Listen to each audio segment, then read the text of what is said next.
Hello, ಹೇಗಿದ್ದೀರಾ ಎಲ್ಲರೂ? Welcome back to my channel. ಇವತ್ತು ಬೆಳಿಗ್ಗೆ ಮೋಡ ಆಗಿದೆ, ಬಟ್ ಮಳೆ ಬರಲಿಲ್ಲ. ಬರ್ಬೋದು ಅನಿಸುತ್ತೆ, ಮೋಡ ಆಗಿದೆ. ಹಾಗೆ ಬೆಳಿಗ್ಗೆ ಬೇಗನೆ ಒಂದು ಸಾಂಬಾರಿಗೊಂದು ಕಡ್ದುಬಿಟ್ಟೆ.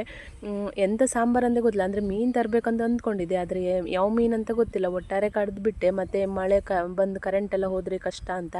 ಹಾಗೆ ನಂದು ಗಾಡಿ ಚಾವಿ ತಗೊಂಡು ಮೀನಿಗೆ ತಗೊಳ್ಳಿಕ್ಕೆ ದುಡ್ಡು ತಗೊಂಡು ನಾನು ಹೊರಟೆ ಮೀನು ತರುವ ಅಂತ. ಇಲ್ಲೇ ನಮ್ಮೂರು ಒಂದು 10 ನಿಮಿಷ ಆಗುತ್ತೆ ಹೋಗಿ ಬರಲಿಕ್ಕೆ. ಹಾಗೆ ಅಲ್ಲಿ ಮಾರ್ಕೆಟಿಗೆ ಹೋದಾಗ ಬಂಗಡೆ, ಮೋಳಿ, ನಮ್ಮ ಕಡೆ ಮೋಳಿ ಅಂತ ಕರೀತಾರೆ, ಕೆಲವರು ಮರು. ಹಾಗೆ ನಾನೊಂದು 100 ರೂಪಾಯಿ ಗೋಂಡ್ಲು ತಗೊಂಡೆ. 2 ಅಂತ ಹೇಳಿ ಕಡೆಗೆ ಒಂದು 3 ಮಾಡಿ ಕೊಟ್ಟರು. ಮತ್ತು ದೊಡ್ಡ ಹಾಕರು. ನಾನು ಕಾಯಂ ಯಾವಾಗಲೂ ಇಲ್ಲಿಗೆ ಬರೋದು ಮೀನು ತಗೊಳ್ಳಿಕ್ಕೆ. ಮತ್ತು ಒಂದು 50 ರೂಪಾಯಿಂದ ಒಂದು ಸೇರು ಮಳಿ ತಗೊಂಡೆ. ಮತ್ತು ಬೇಗ ಮನೆಗೆ ಬಂದೆ, ಮಳೆ ಬರೋ ಮುಂಚೆ ಮನೆ ಸೇರುವ ಅಂತ. ಮಳೆ ಬರಲಿಲ್ಲ, ಮೋಡ ಹಾಗೇ ಇದೆ. ಮತ್ತು ನಾನು ಮನೆಗೆ ಬರುವಾಗ ನಾನು ಮಳಿ ಮತ್ತು ಗೋಂಡ್ಲು ಮೀನು ತೊಗೊಂಡು ಬಂದಿದ್ದೆ. ಮನೆಯಲ್ಲಿ ಬಂಗಡಿ ಮೀನು ಆಲ್ರೆಡಿ ತೊಗೊಂಡು ಬಂದಿದ್ದಾನೆ ತಮ್ಮ. ನಾನು ಸುಮ್ಮನೆ ಇವನು ಫಸ್ಟೇ ತರ್ತ ಅಂತ ಗೊತ್ತಿದ್ದರೆ ನಾನು ಹೋಗ್ತಾನೆ ಇರಲಿಲ್ಲ, ಸುಮ್ಮನೆ ವೇಸ್ಟ್ ಆಯಿತು. ಆದರೆ ಎಂತ ಬರುತ್ತೆ ಬಿಡಿ, ಹಾಳಾಗೋದಿಲ್ಲ. ವೇಸ್ಟ್ ಅಂದರೆ ವೇಸ್ಟ್ ಅಲ್ಲ, ಅಂದರೆ ನಾನು ಅಲ್ಲಿ ತನಕ ಹೋಗಿ ಬಂದೆ ಅಷ್ಟೇ. ಬಿಟ್ಟರೆ ಫ್ರಿಜ್ಜಲ್ಲಿಟ್ಟರೆ ನಾಳೆ ನಾಡಿದ್ದೆಲ್ಲ ಬರುತ್ತೆ.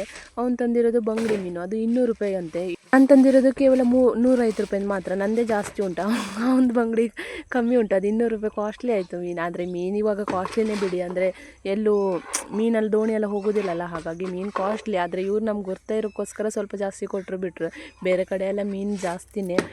ಗೋಂಡ್ಲು 2 ದೊಡ್ಡ ಗೋಂಡ್ಲು ಆರಿಸಿ ಕೊಟ್ಟಿದ್ದಾರೆ ಅವರು ಪಾಪ. ಯಾವಾಗಲೂ ನಾನು ಅಲ್ಲೇ ತೊಗೊಂಡು ಬರೋದು.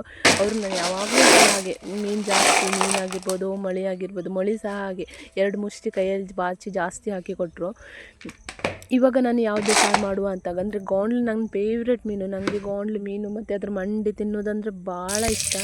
ಆದರೆ ಇವತ್ತು ಬಂಗಡಿ ಮಾಡುವ ಅಂತ. ಗೋಂಡ್ಲು ಅದಕ್ಕೆ ಕಟ್ ಮಾಡಿ ಬರಲಿಕ್ಕೆಲ್ಲ ಟೈಮ್ ಜಾಸ್ತಿ ಬೇಕಾಗ್ತದೆ, ಸಿಪ್ಪೆಲ್ಲ ತೆಗಿಬೇಕಲ್ಲ. ಹಾಗಾಗಿ ಬಂಗಡಿ ಆದರೆ ಪಟ ಕಟ್ ಮಾಡ್ಕೊಂಡು ಬರ್ಬೋದು. ಹಾಗೆ ಬಂಗಡಿ ಮಾಡುವ ಅಂತ.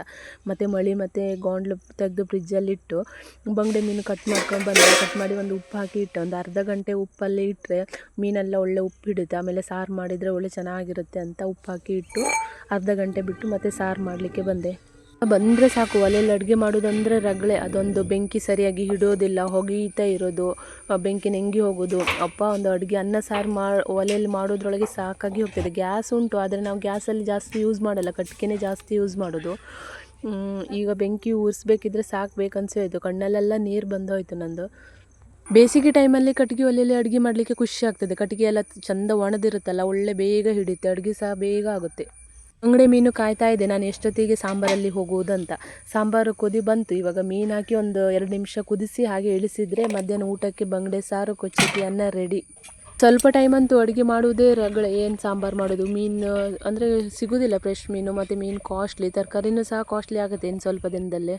ಸಾಂಬಾರು ಮಾಡಲಿಕ್ಕೆ ಹೇಗೂ ಒಲೆಯಲ್ಲಿ ಬೆಂಕಿ ಮಾಡಿದ್ನಲ್ಲ, ಮತ್ತು ಧಾನ್ಯ ತೆಗೆದಿಟ್ಟಿರೋದು ಉಂಟು. ಅದು ಸುಮ್ಮನೆ ಅಲ್ಲಿ ಇಟ್ಟರೆ ಹಾಳಾಗುತ್ತದೆ. ಅಂದರೆ ನಾವು ಮೊದಲೆಲ್ಲ ಏನು ಮಾಡ್ತಿದ್ದಾರೆ ಅಂದರೆ, ನಮ್ಮ ಅಜ್ಜಿ ಎಲ್ಲ ಧಾನ್ಯನ ಮಣ್ಣಲ್ಲಿ ಹೂಡಿ ಅದನ್ನು ಮಳೆಗಾಲಕ್ಕೋಸ್ಕರ ಸಂಗ್ರಹಿಸಿ ಇಡ್ತಾಯಿದ್ರು. ಆದರೆ ಇವಾಗೆಲ್ಲ ನಾವು ಹಾಗೆ ಇಡೋದ್ರಿಂದ ಅದು ಹಾಳಾಗಿ ಹೋಗ್ತದೆ. ಇದು ಇನ್ನು 1 ವಾರ ಹಿಂದೆ ನಾವು ಹಲಸಿನ ಹಣ್ಣು ತಿಂದಿರೋದಷ್ಟೇ, ಆದರೆ ಇಷ್ಟು ಬೇಗ ನೋಡಿ ಧಾನ್ಯ ಎಲ್ಲ ಹಾಳಾಗಿ ಹೋಯಿತು. ಮತ್ತು ಸುಮ್ಮನೆ ಹಾಳಾಗುತ್ತಲ್ಲ ಅಂತ ಹಾಗೆ ಒಲೆಯಲ್ಲಿ ಬೆಂಕಿ ಹೇಗೂ ಉಂಟಲ್ಲ, ಮತ್ತು ಬೇಯಿಸ್ಕೊಂಡು ತಿನ್ನುವ, ಮಧ್ಯಾಹ್ನ ಚಾಕಾಗುತ್ತಂತ ಸಾರಾದಮೇಲೆ ಧಾನ್ಯ ಬೇಯಲಿಕ್ಕೆ ಇಟ್ಟೆ ನಾನು.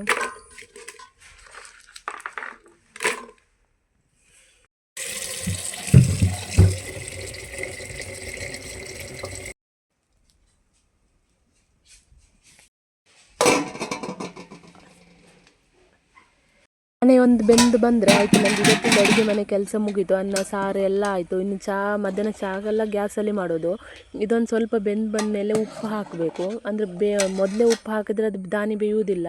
ಈ ರೀತಿ ನೋಡಿ, ಒಂದು ಸಿಪ್ಪೆ ಅರ್ಧ ಓಪನ್ ಆಗಬೇಕು, ಆವಾಗ ಉಪ್ಪು ಹಾಕಿ ಇನ್ನೊಂದು ಸ್ವಲ್ಪ ಹೊತ್ತು ಬೇಯಿಸಬೇಕು. ಈ ರೀತಿ ಓಪನ್ ಆಗಿದರೆ ತಿನ್ನಲಿಕ್ಕೆ ಚೆನ್ನಾಗಿ ಆಗುತ್ತೆ. ಕೆಲವೊಂದು ಧಾನ್ಯ ಈ ರೀತಿ ಸಿಪ್ಪೆ ಓಪನ್ ಆಗೋದಿಲ್ಲ.